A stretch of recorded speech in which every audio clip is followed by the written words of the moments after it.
Na huyu Kasongo sijui analala saa ngapi. Usiku ni kusunguka kila pahali usiku akitafuta mashamba ya wama.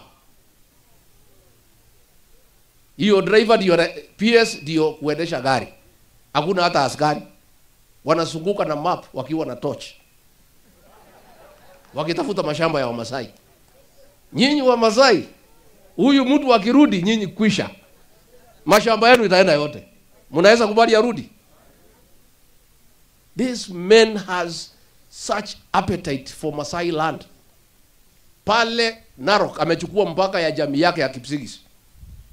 6,000 acres anataka kuweka factory ya miwa. Amepiga risasi watu yao ya Kipsigis 7.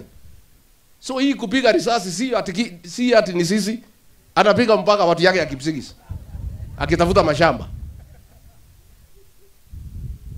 Sasa hii mashamba hata hii mtu anataka kupeleka wapi?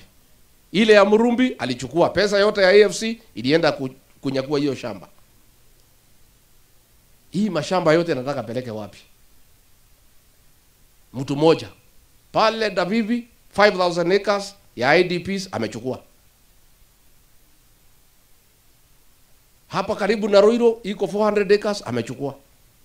Shamba ya the late Arthur Magogo amenyang'anya bibi yake na ni mjane 85 acres.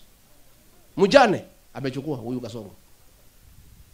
Sasa nyinyi watu ya sisi unajua pale kwetu hatuna shida mingi kwa sababu shamba yetu ni kidogo. Sasa hata akichukua tutangangana naye hapo. Kama mimi yangu ni eka 3, sasa akija pale atakuta mimi napanga. Si ndio? Mtakubali hii mashamba yenu yende?